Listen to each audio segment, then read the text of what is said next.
Ok, irmãos, então vamos para o capítulo 4 aí, para a gente poder finalizar as cartas da prisão.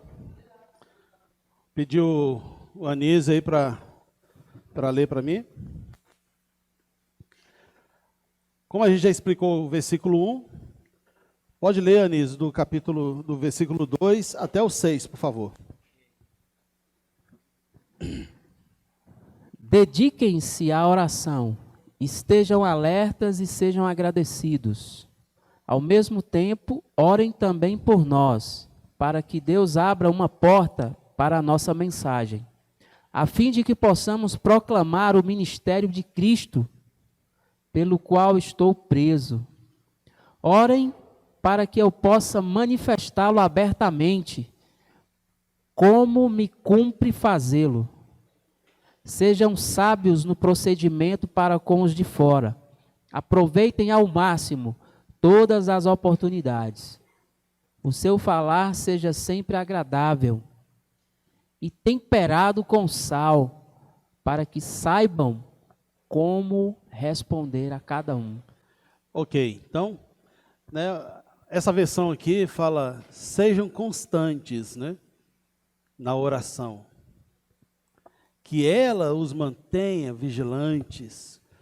Então, se você parar para pensar, a importância da oração, né, é fundamental.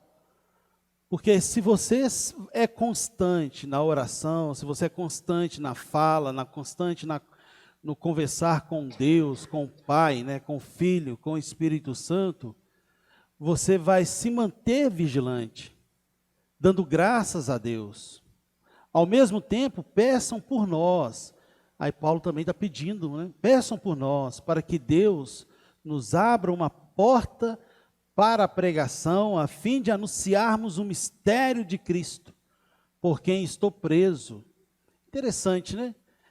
Paulo algemado, preso, limitado, mas pedindo à igreja, né, os irmãos, que Deus possa abrir uma porta. Ou seja, Paulo demonstra que não duvida do poder de Deus, da capacidade de Deus de promover, né, ali onde ele está, de levar pessoas onde ele está para ouvir o Evangelho. Então intercedam por mim, porque eu quero aproveitar esse momento aqui para pregar o Evangelho.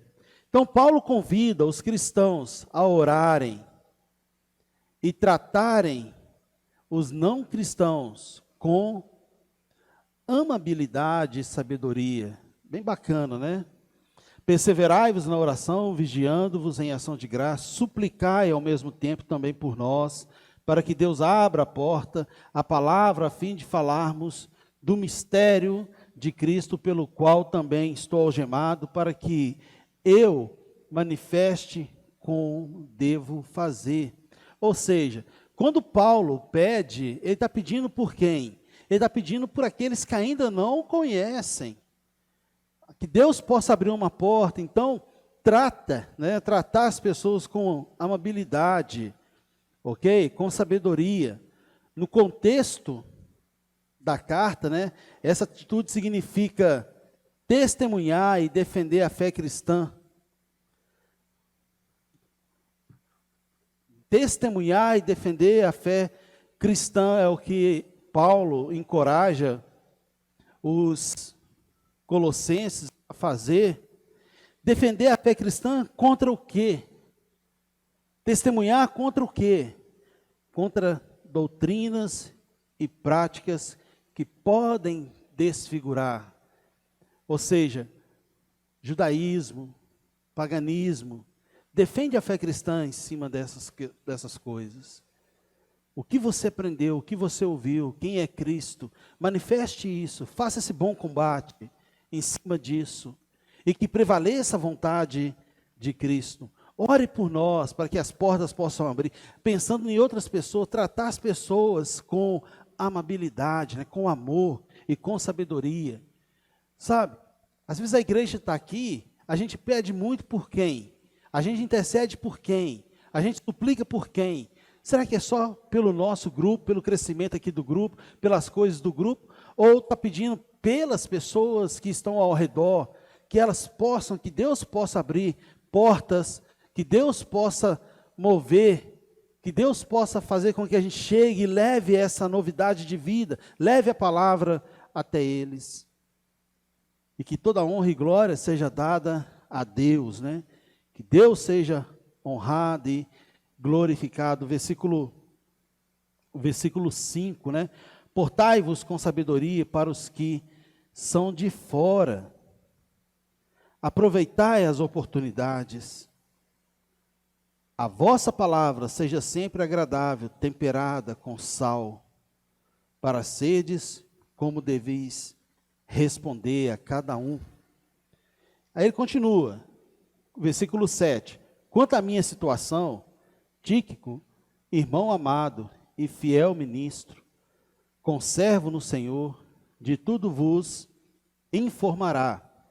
Eu vos envio com o expresso propósito de vos dar conhecimento da nossa situação e de alientar o vosso coração.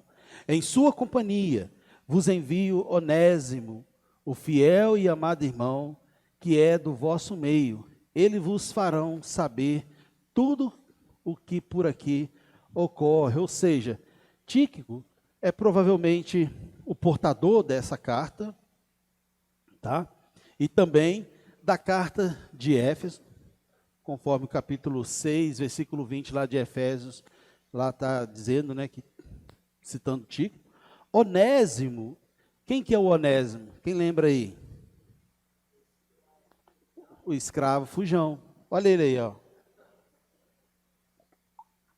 O escravo fujão, fugitivo, que volta a Colossos e depois da sua conversão à fé.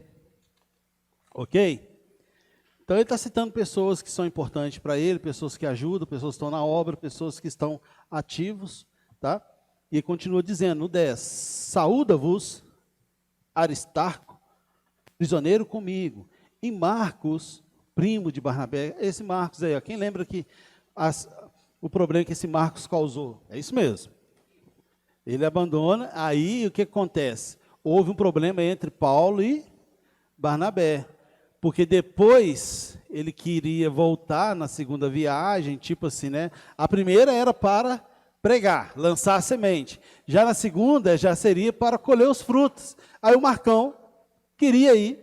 Paulo falou assim, não, ele não vai comigo não. Aí o Barnabé falou assim, não, mas eu quero levar ele. Aí criou um problema, tá?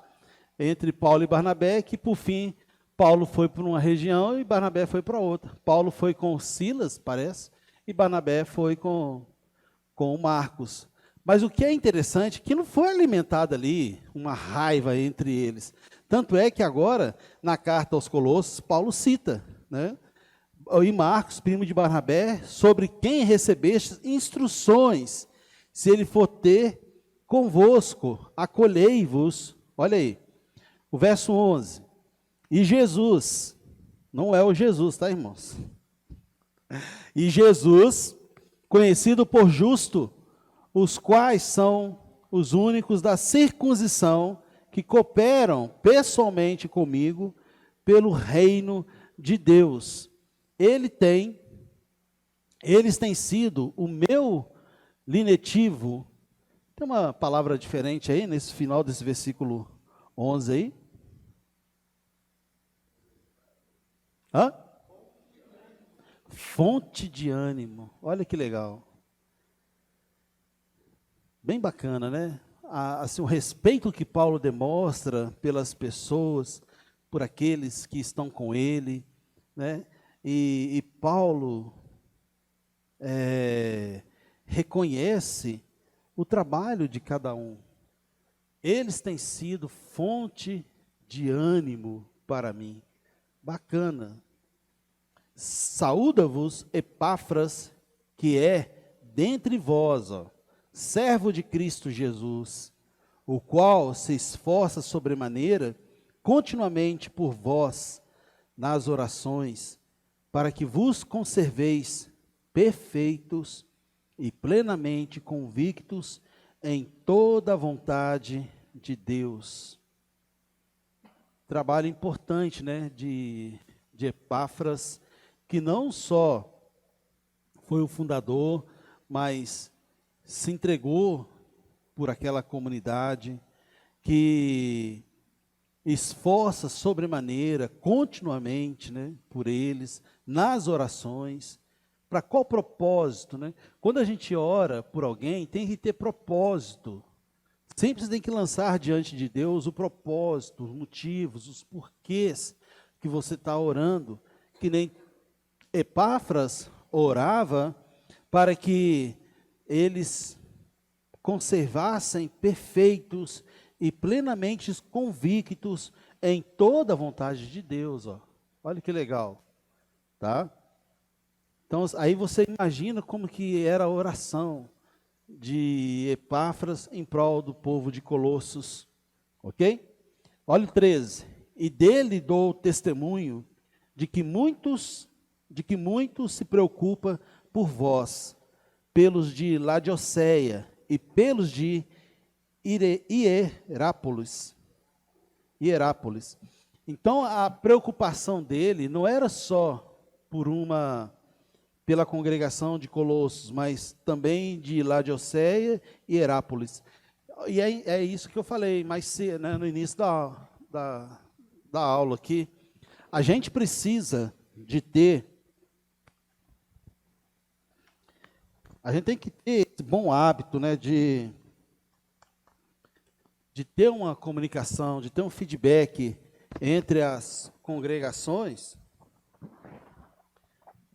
principalmente com essa finalidade, de estar orando, de estar intercedendo, de estar pedindo, de estar sabendo quais são as lutas, os problemas, que Epáfras, aqui ele sabia, né, e se esforçava nas orações, não só pelos colossenses, mas também de Laodiceia e de Hierápolis. O 14, saúda-vos Lucas, o médico amado, e também Demas. Olha que legal, né? Saúda-vos os irmãos de Laodiceia e Ninfa, e a igreja que ela hospeda em sua casa. Ó, legal, né? Através de uma saudação, a gente vê informações importantes, né? E Paulo vai falando aqui de trabalhos que que os irmãos estão fazendo. Versículo 16, e uma vez lida esta epístola perante vós, providenciai, porque seja também lida na igreja de Laodicenses e os de Laodiceia, lede-as igualmente perante vós. Também dizei a Arquipo, atenta para o ministério que recebeste no Senhor para o cumprir. A saudação é de próprio punho. Então Paulo, ele mesmo, escreveu, porque Paulo já estava bem debilitado, então tinha pessoas que escreviam as cartas, mas a saudação, Paulo fez questão de escrever de próprio punho.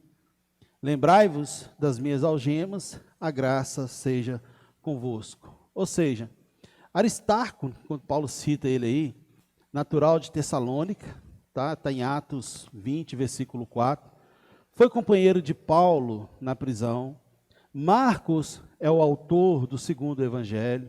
Sobre Jesus o justo, nada sabemos. Talvez, se vocês quiserem fazer uma investigação aí, vocês podem tentar descobrir, mas não se tem nada sobre esse Jesus o justo, né? Epáfras, discípulo de Paulo, foi o fundador da comunidade de Colossos. Lucas é provavelmente o mesmo que escreveu o terceiro evangelho, o livro de Atos, tá? Dos Atos dos Apóstolos. Sobre Demas, é interessante a gente ver isso, ó. Olha lá o que Paulo fala sobre esse Demas, em 2 Timóteo, capítulo 4.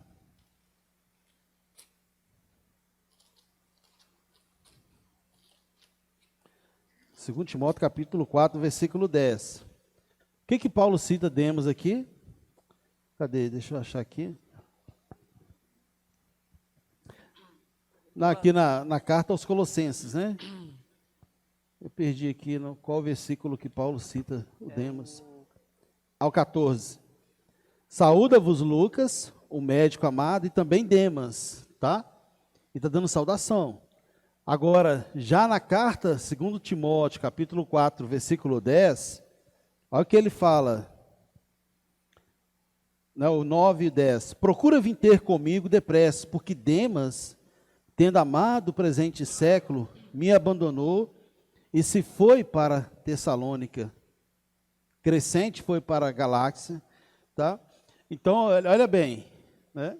Ele saúda o irmão, junto com outros aqui na carta de Colossos, mas já na carta que nós vamos ver, nas cartas pastorais, ele já cita esse irmão, dizendo que o abandonou, porque amou mais as coisas do mundo. Interessante isso, né? A Bíblia fala, você que está de pé, cuide-se para que não caia. E às vezes não é uma questão de falta de fé, de convicção, de certeza, porque fala que ele amou mais as coisas do mundo. Então está deixando uma interrogação, um parênteses aí, uma coisa em aberto, tá? E talvez vocês quiserem, podem buscar fazer uma investigação, saber, né, quais foram as coisas do mundo que Demas amou mais para abandonar o trabalho, para deixar Paulo.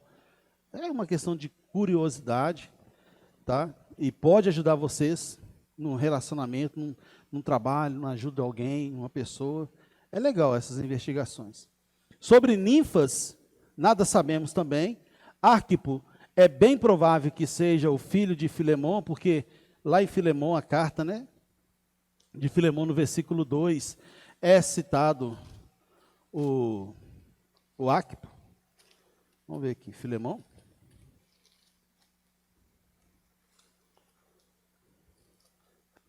Cadê o meu Filemão?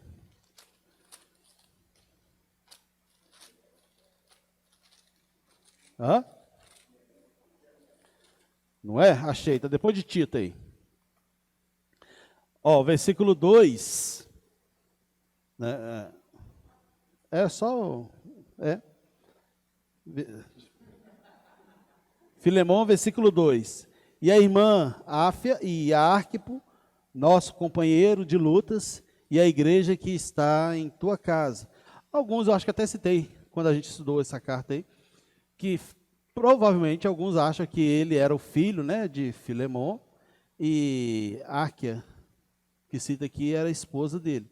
Porque fala que a igreja estava reunida, e a gente sabe que o Filemão foi uma pessoa generosa, que recebia os irmãos, hospedava os irmãos, recebia a igreja. Então, tudo indica que era o filho dele, tá bom? As cartas de Paulo eram lidas também nas comunidades vizinhas. As cartas de Paulo, né, vizinhas. A carta aos Laodicenses perdeu-se, né, tem essa informação que uma carta de lá foi escrita, ela se perdeu, e alguns a identificam como a carta ao povo de Éfeso. Então, ou seja, se a gente pegar o contexto, todo o histórico ali da carta de Éfeso, o que foi falado, tá? Os problemas que se tinha, a ideia daquela carta, tem mais ou menos uma ideia de a gente saber como que era a igreja de Laodiceia, porque alguns manuscritos atribuem, alguns estudiosos, que a carta era parecida com a carta aos de Éfeso. As comunidades mantinham constantemente comunicação, tá bom?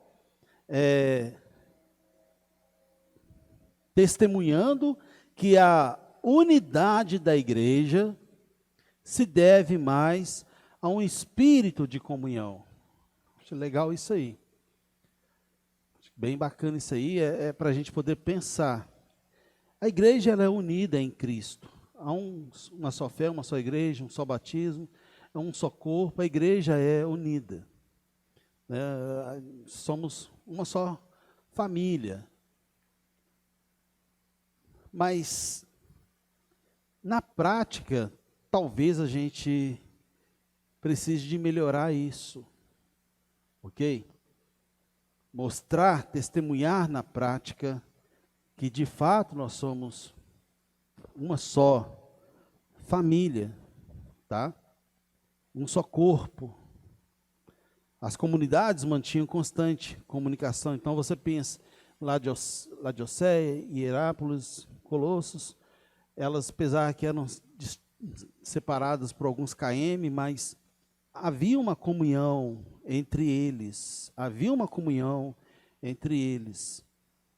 Talvez nós, como igreja hoje, eu não conheço os estados, né? Não sei se em outros estados se tem essa praticidade, né, das congregações. Então, eu acho que isso é de uma forma geral, não ter essa comunhão. E isso é ruim. Esse vínculo é fundamental, porque a carta, uma das bases da carta de Éfeso, é a unidade. Tá? Então, assim, isso é importante. Você vê que nós vai ter um encontro das igrejas, né? O culto da família, mas nem toda. Betim não vai, algumas congregações não vão estar nesse culto, tá? Eu sou a favor que, por algumas questões, que realmente não vá. E se eu tiver a oportunidade de se me perguntar, eu falo por que não deve ir. Para mim, eu acho que é até uma questão de que deveria de resolver essa situação para depois dizer que é o culto da família. Então, assim, e já há alguns anos que tem esse culto. O primeiro culto da família que se teve foi em 2000 e... eu sei que tinha o programa, o primeiro programa da Igreja de Cristo, quem fez foi eu e Giovanni, e depois teve esse culto lá na Serralheria Souza Pinto. Ele pregou, eu preguei. Veio irmãos do interior, tinha lá mais de 1000 pessoas, mas depois foi mudando um pouco, mudando, e agora vai ser no centro, ok? Deveria de ser uma coisa mais, tinha que ser mais comum isso aí. Talvez se houvesse uma comunhão melhor entre as igrejas, a gente conseguisse derrubar essas paredes que se constroem e levantar essas pontes, porque agora está tendo esses encontros dos homens.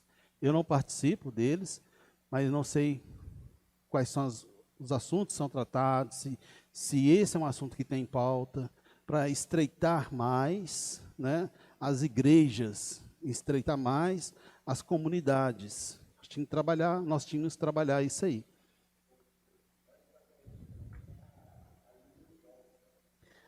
A Liga dos Jovens, que era muito bom, né? Tem a Liga das Mulheres, não sei se elas estão trabalhando quanto a essa questão, o trabalho que elas fazem, que é excelente também. Não sei se é Liga, porque teve um encontro das mulheres aí, né? Teve um encontro, mas tinha uma liga, né? Tem o encontro das mulheres e tem a Liga das Mulheres. Hã?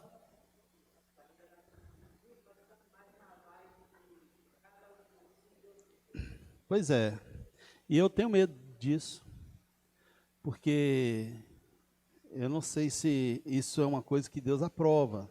Porque, ó, a gente pega a palavra do Senhor, né, e vê Paulo saudando, citando a igreja de Colossos, Laodiceia e tal, que faça ser lida. Então, assim, havia uma comunicação, uma união entre eles aqui. Então, as comunidades mantinham constante comunicação, testemunhando que a unidade da igreja se deve mais a um espírito de comunhão do que uma rígida organização institucional. Então, assim, nós somos ligados, né, dizemos que somos igreja de Cristo, mas pela doutrina, não pela familiaridade ali, ó, sabe? Aquele contato, né? Nós falamos a mesma língua porque tem uma doutrina. Não sei se na comunhão ali, se nós íamos falar a mesma língua. Então, a gente tem que pensar nisso.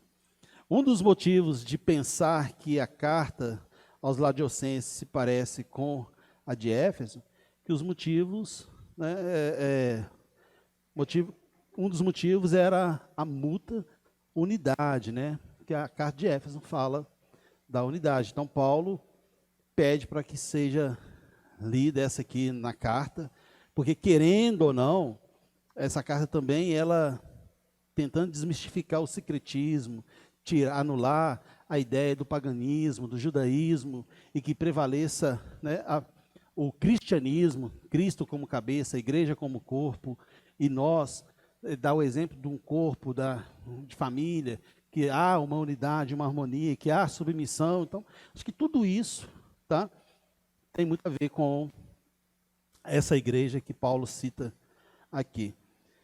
E aí, irmãos, é isso aí.